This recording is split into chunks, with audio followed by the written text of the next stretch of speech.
many are still grieving. Some families will be lost to one another forever. To those of you who face the difficulties of reconnecting with family and establishing ongoing relationships, we say sorry. We offer this apology in the hope that it will assist your healing and in order to shine a light on a dark period of our nation's history. To those who have fought for the truth to be heard, we hear you now.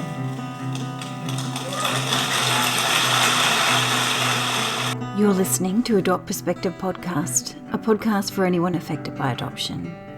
I'm your host and president of Jigsaw Queensland, Jo Sparrow. This podcast is a production of Jigsaw Queensland Post-Adoption Support Service. However, the views expressed are those of the people participating and not necessarily Jigsaw Queensland. The podcast discusses adult themes and listener discretion is advised. Hi everyone and welcome to Adopt Perspective. I'm your host and president of Jigsaw Queensland, Jo Sparrow. Today we're joined by Kim Rankin, who was born and adopted in Sydney in 1973. It would be another 27 years before Kim reunited with her mother, Karen Chaston, who shared her side of the story in our previous episode. Since then, Kim and Karen have navigated the many highs and lows that can come with adoption reunion, and today we're honoured to hear Kim's perspective. Kim, I'm so happy to have you join us. Welcome to Adopt Perspective. Hi, Jo. Thanks for having me. Kim, let's begin by talking about your experience growing up as an adopted person. Can you share a little about what your childhood was like? Yes. So I was born in December 1973 at the Mater Hospital in North Sydney, where I remained for 6 weeks in the hospital nursery, being cared for by a rotating shift of nurses. And then I was adopted. My adoptive mother was 43 and my father was 39. My dad had been married previously and had a 12-year-old son who lived with his mother. So I was essentially brought up as an only child. I had a great childhood growing up on the northern beaches of Sydney, and we lived in a quiet cul-de-sac and spent lots of time in and out of the neighbours' houses, and was quite active as a child. Although being brought up as an only child, it was quite lonely being at home in the house, as my brother did live with his mother. Yeah. There was a good 7 years between me and my eldest brother, and another 7 between me and the next one, and another, I don't know, it was tons of space between 18 years between me and the top and the bottom. So I kind of had a lot of years as an almost only child too, and it can be quite lonely, can't it? Quite isolating. And I really enjoyed spending time outside of the house. So in the neighbour's home that was full of, 4 children and lots of noise and a lot going on, being at home. And I think also with having my mother being a bit older, that generational age gap did have a bit of an impact. Yeah. And that's the case for a lot of adopted people too. A lot of us did have adoptive parents who were much older than us because, they had been trying to have children of naturally and it hadn't happened. So sometimes they would adopt. Yeah. So that generational gap can definitely be an issue. Yeah. So when and how did you find out that you were adopted? So I was 3 when I found out I was adopted. And my cousin was actually pregnant with her second child. And I can remember the moment really clearly. I was out the front of my aunt's house and I can remember saying to my mother, was I in your tummy like that baby? And she said, no, you were in someone else's tummy. Someone who loved you very much but couldn't look after you. And we love you and you're our child now.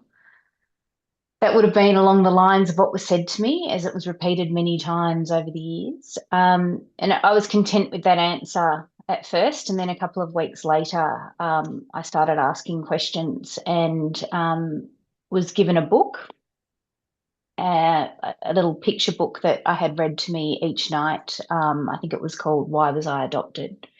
And so I would carry that book around with me my adoption was always framed to me along the lines of the fact that I was so deeply wanted and chosen and loved very much. And it's interesting that they were the words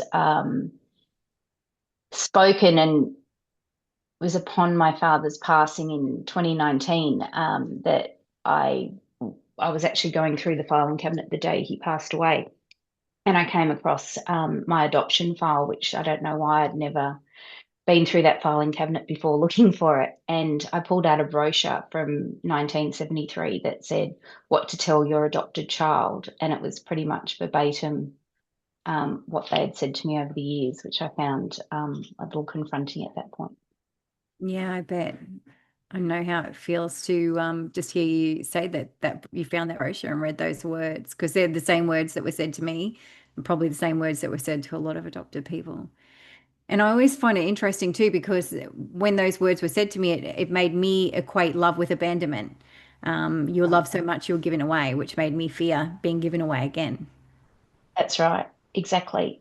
And I think, hearing those words didn't allow for any space to what I was actually feeling.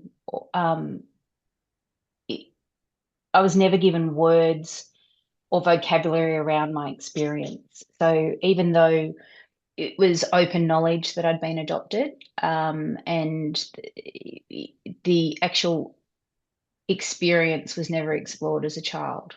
Yeah.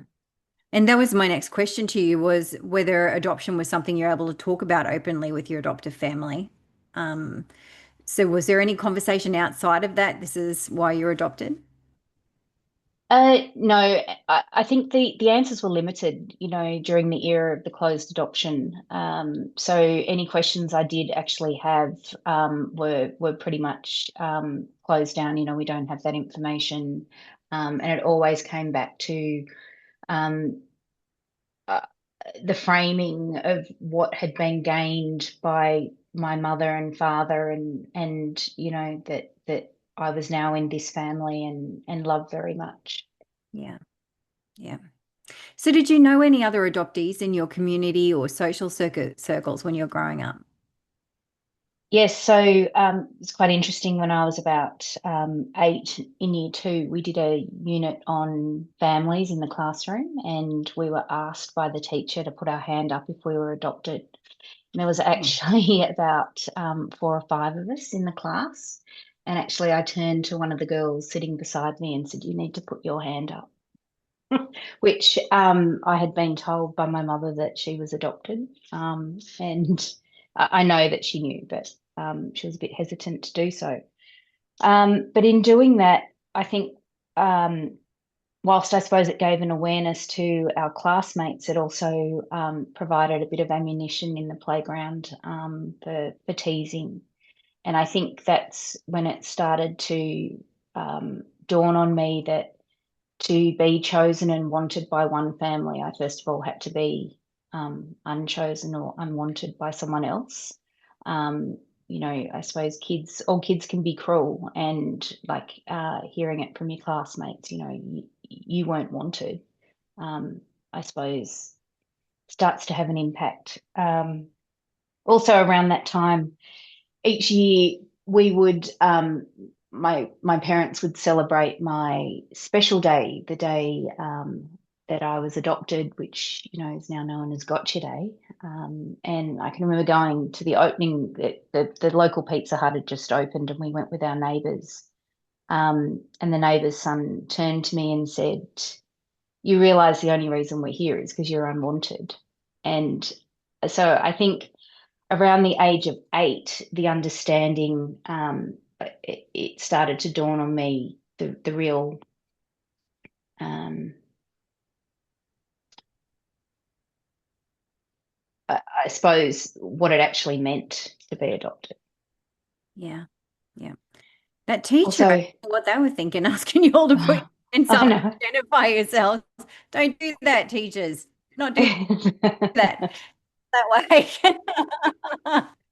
Yeah, it's Gosh. crazy. It's crazy. All But, right. so I was about 7 or 8, and it was also around this time that I started having night terrors. Mm. And this was framed to me. So my parents told me that I would wake in the middle of the night and not know where I was. And it wasn't till many years later in 2018 when I started reading The Primal Wound by Nancy Verrier, and she covers a section on night terrors. And I actually put two and two together because I can recall waking up and I can screaming and saying, I want my mummy, I want my real mummy, I want to go home. And my parents framed that in I didn't recognize them and I didn't know where I was, and sent me for a brain scan because they thought I had a brain tumor. So the unrecognized trauma, and I put all this down to these incidents happening around the same time. And because my experience wasn't being talked about, it was coming out in these night terrors, Mm. my deep feelings. Yeah. So, obviously, with the closed adoption system, our adopted parents didn't have a lot of information about our biological family usually. So, what were you told, or did you come to understand before you got any information about your adoption and biological family, apart from that you? When when I was about 15 or 16, I started I started rebelling and, found boys and alcohol, and really had this deep desire to know who my mother was and what she looked like and, well, who she was in order to, I suppose, find myself.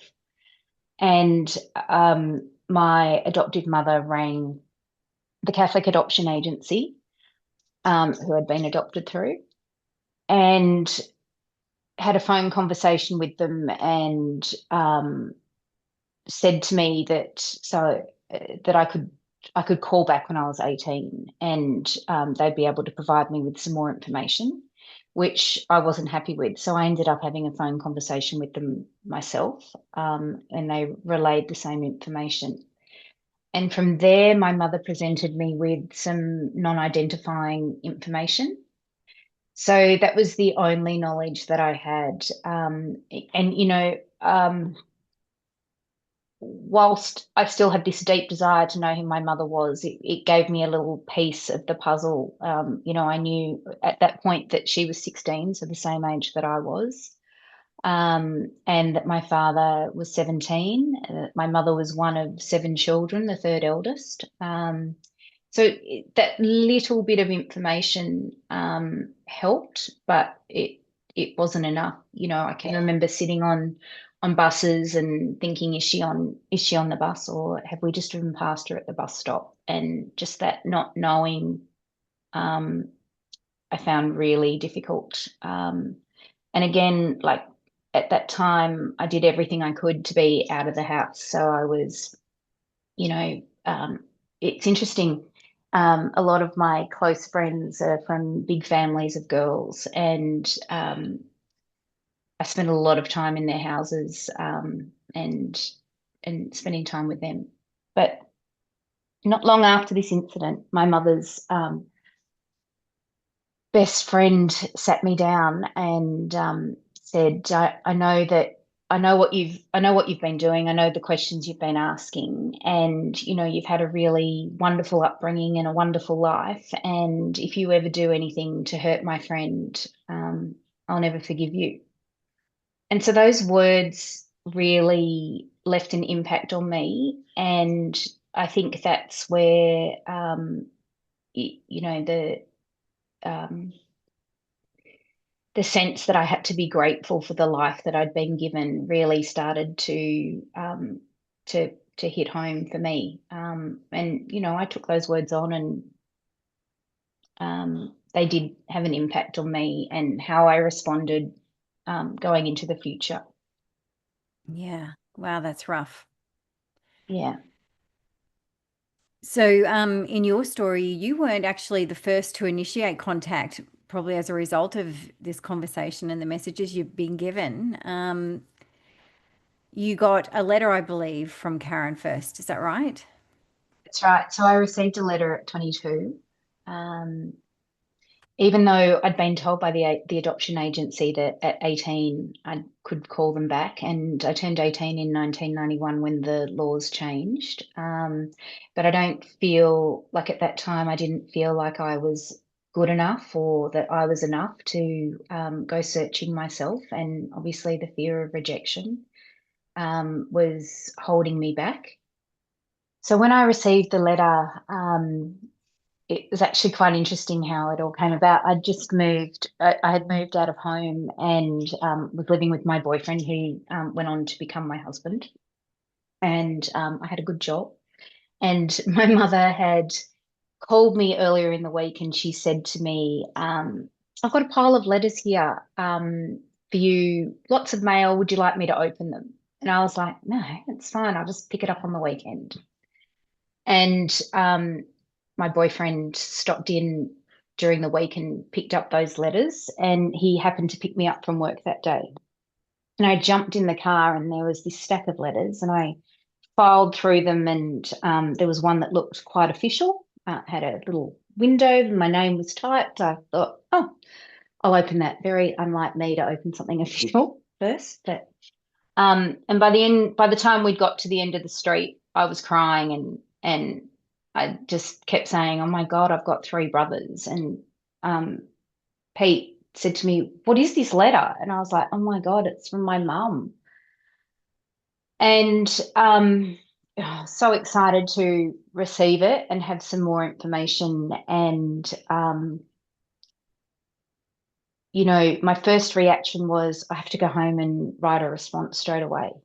Um, But the more I thought about it, I was just about to go backpacking. I had a couple of months off work, and I went to my parents with the letter and explained the situation, which they weren't overjoyed with.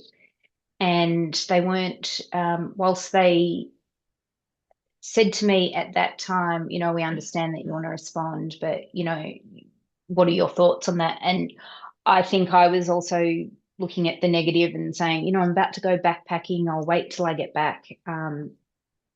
Peter had previously had a girlfriend who had been adopted also, and she had been through a reunion that hadn't been, I suppose, had been quite complex. So he was a little hesitant as well. He was like, you need to really think about this. And so I did.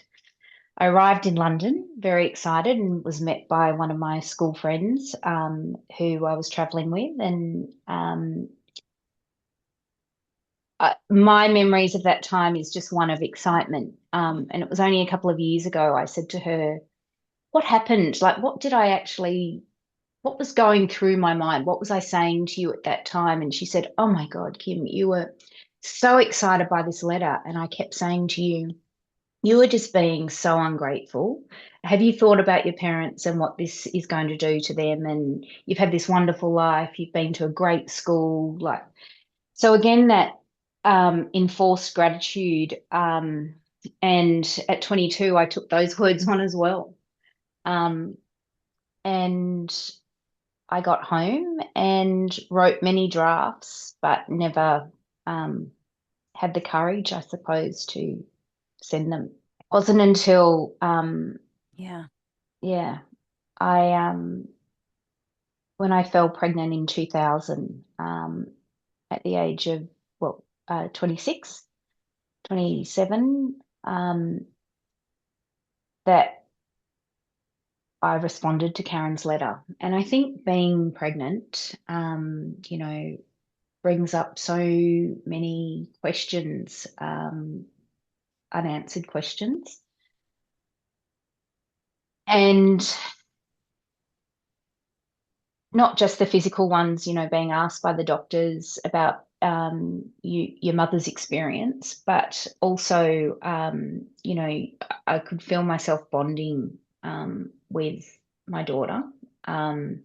And when she was born and I held her in my arms, it came to the forefront that, you know, not only was she the spitting image of me as a baby in my baby photos, but your first biological relative shouldn't be that you meet shouldn't be your child. Um, and also holding her and the love that I felt for her, it just kept bringing back to me how could anyone give their baby away? And I really needed to understand the circumstances surrounding my adoption. So at that point, I decided to respond to the letter that I'd received 5 years earlier. Right. Wow. There's so much to unpack there. I'm just thinking about how how much like our loved ones can impact our decision making. I know my husband has certainly been hesitant sometimes for me to move forward with different things, not because he didn't want me to move forward, but because he knew the emotional impact it would sometimes have on me, and probably didn't and was nervous about what he might invite into our lives and into my mind, I guess.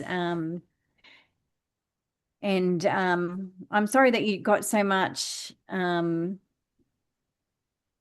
negative energy around what you were doing and judgment, I guess, about what is the most natural thing in the world, which is wanting to know where you come from. It is just the most natural thing in the world. Of course, you have a right to that information and to want to search and explore it in any way you want. So, I'm sorry that was your experience to get that.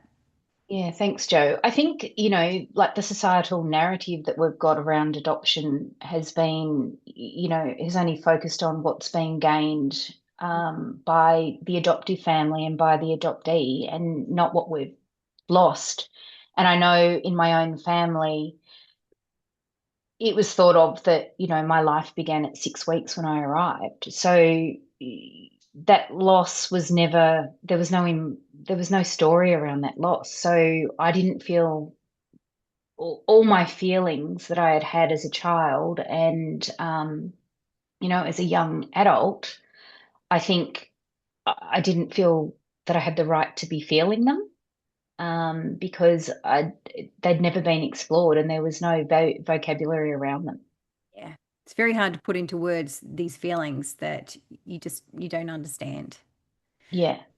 And I did. I took on the words of everyone around me and thought that, I was still playing that role of the good adoptee, the one that I'd always played. And it's frustrating now at 51 to look back and think that I took their words on and things could have been very different if I'd actually followed my heart and and done what I wanted.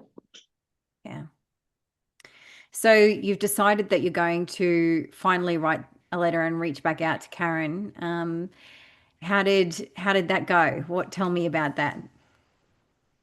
So again, I sat my parents down and I think I'd actually posted the letter by then. And I said to them that, I had all these unanswered questions and I needed the answers. And not only for me, but for my daughter at that point. And they were understanding on the surface. And, you know, my mother was supportive and my father was to a degree. He actually said, you know, understand why you need to do this, and but I don't ever want to talk about it again. And so we never spoke about it again, and until the day he died in 2019. Um, they then said they were quite private people, and they then said, we don't want anyone to know about this. So, whilst we're happy for you to explore this, we would like you not to tell certain people, including my brother and his wife, my sister-in-law, my cousins, my close friend that I'd grown up with, my mother's best friend's daughter. So, to a degree, I felt like I was living a bit of a double life um, and not able to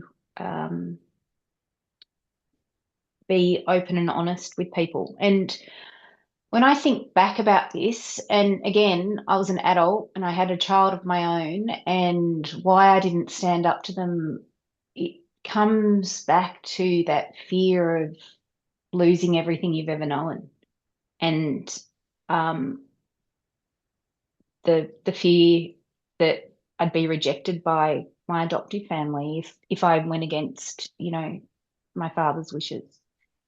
So I posted the letter to Karen, and after 5 years, and received a response back within 3 days, which at the time I found quite overwhelming.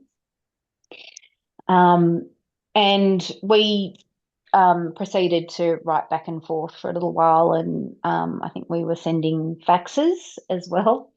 And then one day she called me. So we spoke on the phone, I think for about an hour, hour and a half, which was quite nice. And a couple of months later, we met. At that point, she was living in Queensland and I was in Sydney. And when we met, all I can remember about that first meet, we met down in Manly in Sydney's Northern Beaches. And I can just remember meeting on the beachfront and this lady walking towards me holding a rose, because at that point I hadn't seen any photos of her. So I was thinking, how am I going to know who she is? And we went and had lunch, and I don't remember much about what we talked about. I can remember not eating. I can remember pushing my food round the plate, just being so nervous, but also not wanting that meeting to end. Yeah. So from there, a couple of months later, I met. We were up in Queensland, and we kept in contact. And I then went to dinner and met her husband and sons, and one of her sisters, and her husband. Um, and at the time, um, her sons, my brothers, were I think 20, and the twins were 17.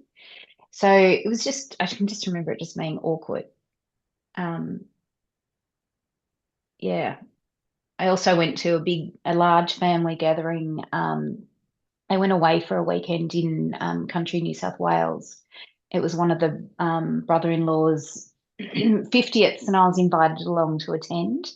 And my husband and I went to that, and I can remember we pulled up at the gate, and it was the first time I was going to meet her mother as well.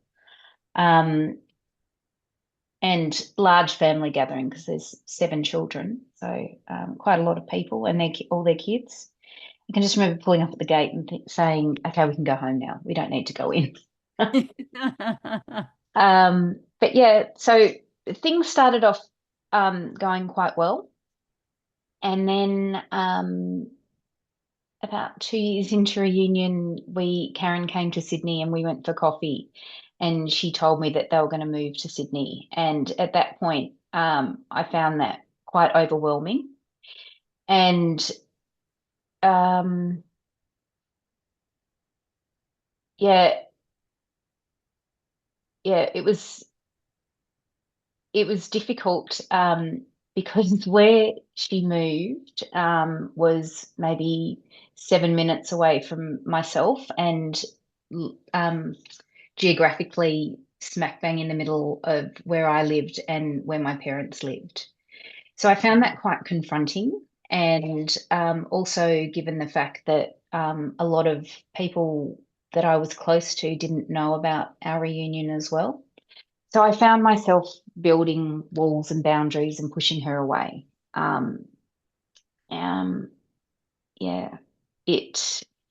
I don't think it helped that when she arrived in Sydney, she sent me a letter and said that she'd respect my need for privacy and wouldn't contact me, but from her point of view, that she had been a good mother to me, and that she'd done the best that by me in my life. And I think I took that on. I suppose by that stage I had 2 children, and being a mother myself, I found her words quite difficult to digest.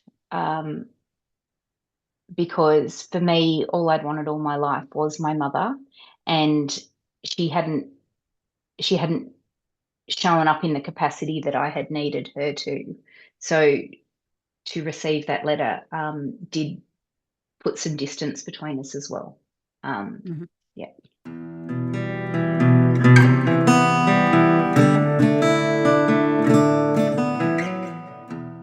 Thank you for being so open with that, because so many people think, because of, the television shows we see and stuff, Long Lost Family or whatever, that you see the emotional first reunion, if it is like that. Like mine wasn't like that, and I'm pretty sure a whole pile of them weren't the emotional things that you see when a television camera is focused on you. But it doesn't follow on with the complexity of what an adoption reunion is like. And I'm sure that there are plenty of adopted people who will be listening, and mothers or fathers of lost too, who might understand that overwhelm. Certainly I did. Like, I had a similar thing where my mother came and moved much closer and wanted to get way more involved in my life, and I just was throwing up the boundaries too, because it was just overwhelming in the extreme. And yeah, very, very challenging to negotiate those times. So thank you for being so open about it. I think, yes, like you said, like people view reunion through the TV shows that we see, but the reality is that it's two strangers meeting who had a bond that was severed, and we arrived at reunion not having dealt with or looked at the trauma that we had both suffered from this experience. Mm. And so, looking back, there was so much that needed to be said, and that neither of us was saying. And we were just both speaking a completely different language, and not hearing what the other person was saying. But also, I wasn't saying what I was feeling because I was scared that I was going to be too needy or be too much. And I didn't want her to think that I needed or wanted anything from her, because I didn't want to be rejected again. Yeah. Yeah. And that feeling comes from both sides too. Your mother would have had some really similar feelings. Yeah. You didn't stay in this space. You guys made ground from there. And I know COVID had something to do with that, blow COVID, but sometimes it's actually had a Yeah. positive impact. Can you tell me what happened? Yeah. So we actually spent probably 16 years going to dinner every 6 months, and you can't form a relationship when you're only spending 3 hours with someone every 6 months. And things would be said during those dinners, and I'd hang on to them, and then weeks would pass after a dinner, and it would take me so long to regulate myself, that I'd need another 6 months before I could battle up again.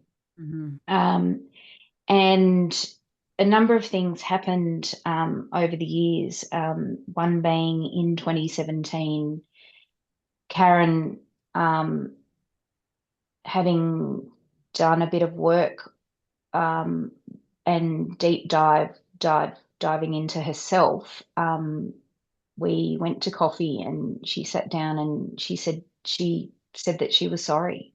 And I think they were the words that I needed to hear to move forward in the relationship, because the story that she had been holding on to was, that she had given me a better life, and that um, that she was that she had nothing to be sorry for.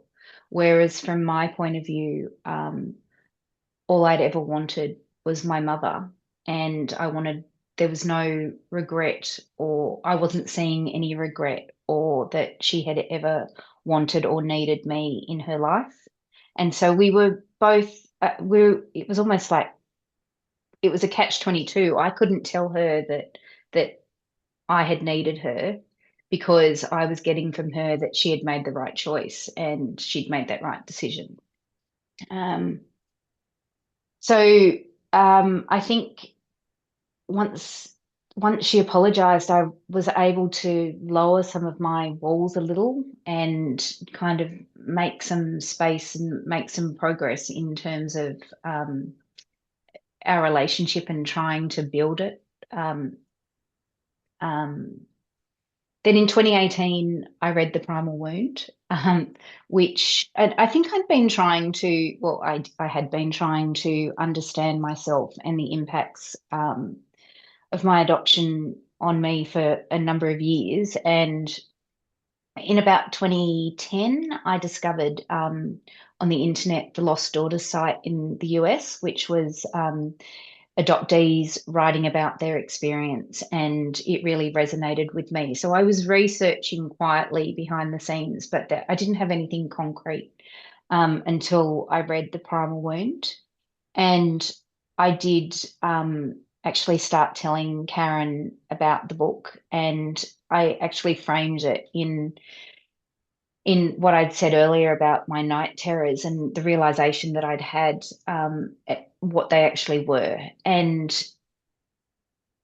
even then, like I took how she took her response to be that she didn't believe me because she was like, "No way, that didn't happen." And it was more one of shock and disbelief that that had actually been my experience. And so she also read The Primal Wound. Um, and then in 2019, my father passed away, and she also gave up alcohol, and then moved back to the Gold Coast, which um,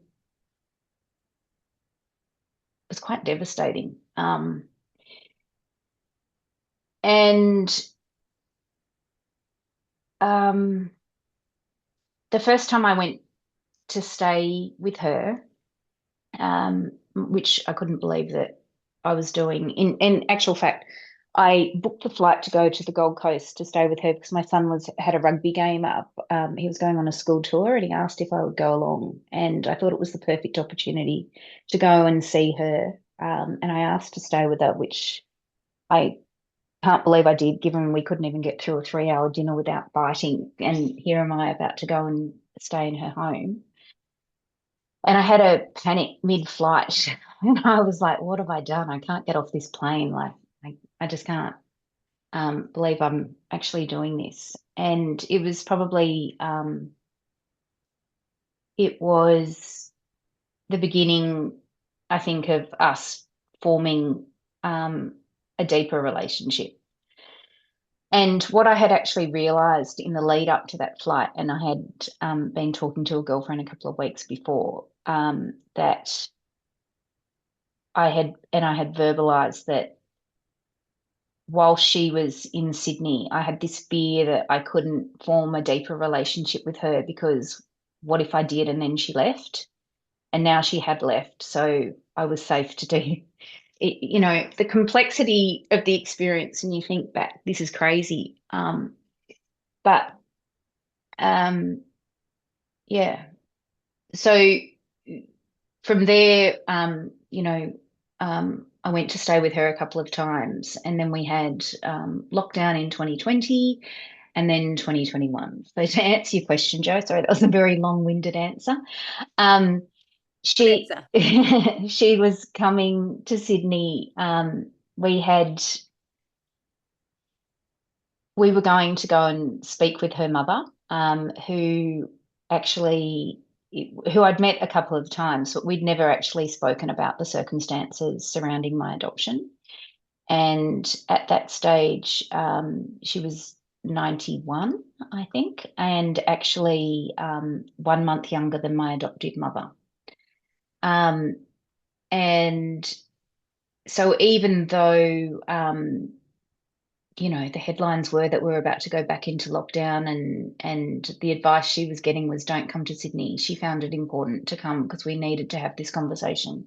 And I'm so grateful that she got on that plane, because we did have a wonderful chat with her mother. And I think it was actually the first time in 47 years that they did actually speak about openly about the circumstances, and what occurred at that time. it was interesting. So my mother, my adoptive mother, still had not met Karen at this stage. And prior to her coming to Sydney, I'd sat down with mum and said to her, Karen's coming to Sydney. I'd really like you to meet her. And she said, who? And I was like, my biological mother. And, we've been in reunion now for 21 years. And I'd like you to meet her. And she put her hand in my face and said, I've resigned myself to the fact that I will never meet that woman, that you are mine, all mine, and I have no need to meet that woman. And my reaction, my husband was there, and I think he said to me afterwards, you can't be yelling at a 91-year-old. But I said to her, I have put you and Dad first for 21 years, and this is so important. I need to integrate these both parts of my life together. I should never have been made to make a choice or feel like I had to make a choice. And I need you to meet her. And she said no. So anyway, that was a couple of weeks before. So Karen comes, we spend time with her mother, and then I think that was on the Friday, and on the Saturday, Sydney got put back in lockdown. And Karen was able to stay with a girlfriend of hers who lives in the same LGA as me. And we decided that we would get up each morning and walk Manly beachfront and do sunrise. So for 6 weeks, we got up and did sunrise together. And the one lockdown gave me, like, this is the one positive that came out of lockdown for me, because not only did we get to spend time together, but also one of her girlfriends had said to her, even though Kim's mother won't meet you, why don't you write her a letter? Even if you don't send the letter, just write it. And so she'd typed it up on her computer, and I had read the letter and asked her to make a couple of adjustments. And then she handwrote the letter, and it ended up being 5 pages. And I think that was on the Saturday or the Sunday. And come the Tuesday night, I've got this letter to give to my mother, and I'm walking with a girlfriend, and I tell her the story. She's to me, oh, you can't give her the letter. What if it kills her? And I'm like, I'm not going to be responsible for giving her a heart attack. So I have this letter burning a hole in my pocket, so to speak. And on the Wednesday night, I've got a lamb. My husband's in construction, so he was still going to work. And I have, a roast in the oven. And he walked through the front door, and I said to him, I've got to go. I'm going to my brother's house. So I'd rung my brother. We're in lockdown, mind you. And I said, I need to come and talk to you. And so I went round and I spoke to him and my sister-in-law. And I just told them the story that I've just told you about my reunion, and I said, I've got this letter and you can open it. So I gave it to them and they read it. And at the end, he just looked at me and he said, so when can we meet her? And I said, well, she's here in lockdown. And he said, okay, well, on Saturday, you bring her here and we'll sit out the back. So I'm claiming mental health. I'm going in and out of people's houses, and I'm like, I need to do this. The next night, so this was, I think, the Wednesday night. On the Thursday night, I get a phone call from my mother. I hear your brother and sister-in-law are going to meet Karen. And I said, yes. And she said, well, I want to meet her too. And I said, but you flat out refused to meet her a couple of weeks ago. And she said, well, if they're going to meet her, I need to meet her. So at that point in time, I said to her, well, my brother's going to have to come and pick you up. I'm not having you meet in the car. Like, my priority at this point is Karen, to be honest, and myself. So we went and we actually had it was actually really lovely. And at one point, Mum turned to Karen and said, this is so lovely. Why have we not done it before? And I thought, it was 21 years of me carrying all of this. Yeah, it was pretty difficult. And it was actually interesting because I said to my mother at the time, I said, um, you used to tell me this story about how you would, when I was little, how you would go to the hospital on the day that you chose me, and that you walked up and down the nursery, and there was two rows of girls and one row of boys, and you chose me in the nursery.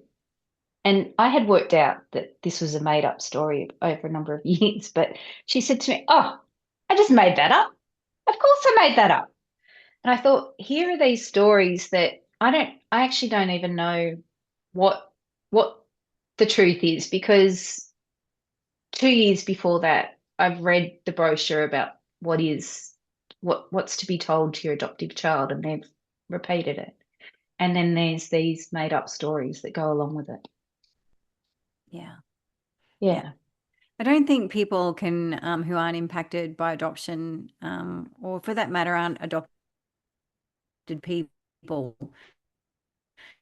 can really understand. Like, I always feel like sometimes I'm walking on carpet that's got water underneath it, and the level changes all the time. Like the things that the foundation our lives are built on, our identities are built on, are so shaky, and they can move and sink, and things you thought were true, you find out weren't quite true, or they were, and so it doesn't feel very solid sometimes. And sometimes, I've had some magical thinking around adoption where I've thought I've discovered that something wasn't true, and I go down this whole rabbit hole, and then later on I kind of wake up out of it and go, actually, that part was true. Why did I go down this rabbit hole of think my thinking got wrong? Like, my mind got wrong.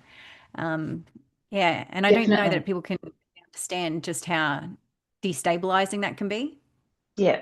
I experience the same thing. Like I'll get stuck on a thought and I'll ruminate on it, and like you said, go down a rabbit hole, and then think, actually, is this true?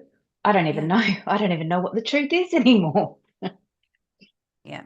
And then when you snap out of it and you look back and you think, well, what was going on there? Like, this is not my normal thinking. Why did I go down that track? Exactly. Exactly. Yeah. Yeah. Which then makes you not trust yourself, I because you think can't so. trust yourself in your thinking sometimes. Yeah. Yeah. That's right. But I think if um,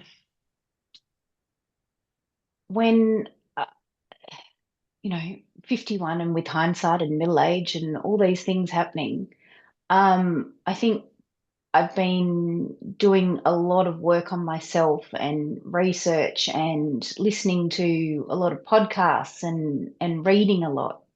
And when you start to view our experience, when I start to view my life through the experience and the lens of adoption and the impacts that that's had, um, I, I can see that, it has had an effect, and weaved its way into um, a lot of aspects of my life Yeah. and the way we think. Yeah. So, um, this this new relationship in your life with Karen, it's not so new now. It's decades in, and it's really fully morphed into something quite important now. Not that it wasn't important before, you know what I mean, but something beautiful, I guess. Um, the experience of reconnecting and all of that, what has it brought to your life? I think that, like you said, like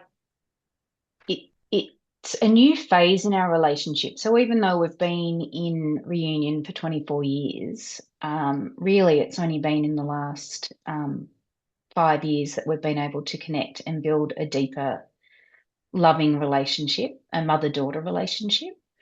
To me, I I didn't have the experience. I looked at my girlfriends and so wanted to be close to my mother, and that just wasn't my experience growing up. Whereas now I feel that, there's a level of friendship, but there's also that mother-daughter relationship with the complexity of the separation and adoption experience added in.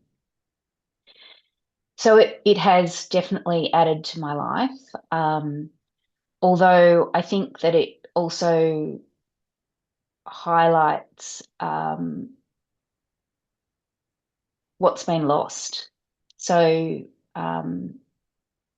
there's definitely a grief that comes up.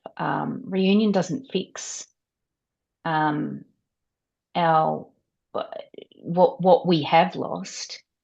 I think it sometimes highlights it, and for me, still living in a different state, there's this area of separateness that I still feel. My brothers live close by to her, and there's still the family barbecues that I'm not at and it's not because I wouldn't be invited. It's because of distance that I'm not. So there's still a tug there because that need to belong and wanting to belong, you know, is still a bit of a struggle at times. Yeah. So, I guess one of the things that is popping out to me there, you can correct me if I'm wrong, but I sometimes feel like when we go into a reunion where we're thinking about putting something back or fixing something in the past and filling it up. And I think maybe it's a thinking that trips us up sometimes in reunion. Instead, we should be looking at building something new and not having an expectation of what it should look like and feel like, because it's probably not going to meet that expectation. It's something new, isn't it? It is, but it's something I struggle with all the time, Joe, my expectations and that I don't know, maybe it's that fantasy that's always been there, that fantasy family that I dreamed about as a child and what that should look like. So yes, it is. Managing expectations is difficult, and reining yourself back in and yeah, I suppose dealing with the reality of the situation. But there is no magic fix. I think so many people view adoption as like that transaction, like transactional, but it's a lifelong experience, and it's um, our journeys aren't linear. Like it's going to continue, Yeah, the absolutely. ups and downs. So when you look back now on your experience of adoption to this point, knowing it's lifelong and there's lots more to come in your experience of adoption, but when you look back at how it shaped your life and relationships and even yourself as a mother, what are your thoughts on that? I think that it has shaped every aspect of my life. I think that the experience of being adopted has impacted every area throughout my childhood, through teenage years, adulthood, parenthood, all of it, because um, the I don't know, we did say coping strategies, our survival strategies that we brought into play to ensure that we wouldn't be abandoned or rejected again. They're still here.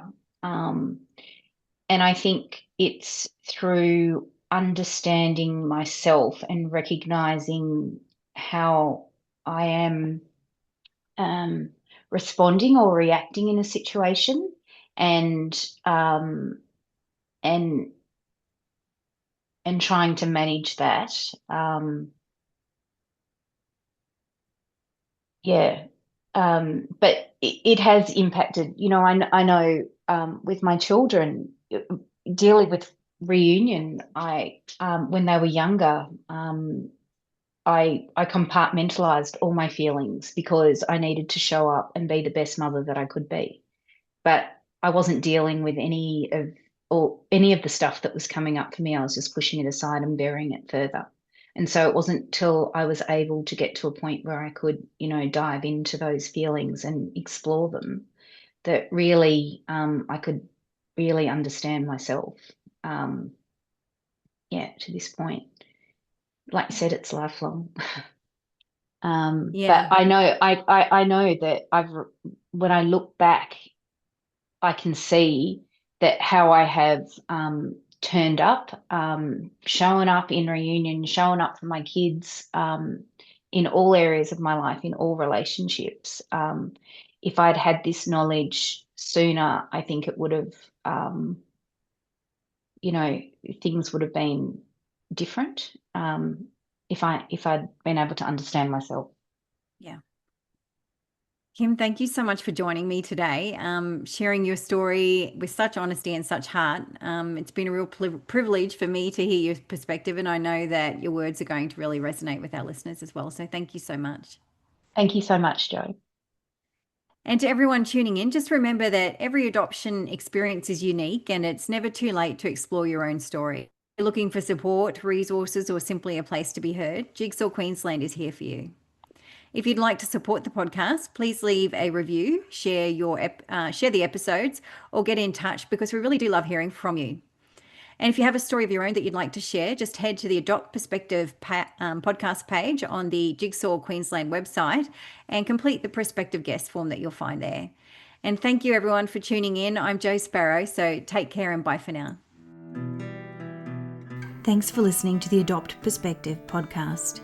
If you'd like to find out more, go to the podcast page on www.jigsawqueensland.com and you'll find a wealth of information and resources on the website. If you reside in Queensland, you can reach Jigsaw Queensland's Forced Adoption Support Service on toll-free 1800 210313, or you can call Jigsaw on 07 33 58 6666. If you live in another state of Australia, you can still call the Forced Adoption Support Service number and your call will be answered by the Forced Adoption Support Service in the state that you're calling from. In every other state, Relationships Australia operates this service. A big thank you to Matt Sparrow for composing and recording our original theme music. Until next time, I'm Jo Sparrow saying farewell from Adopt Perspective, a podcast for anyone affected by adoption.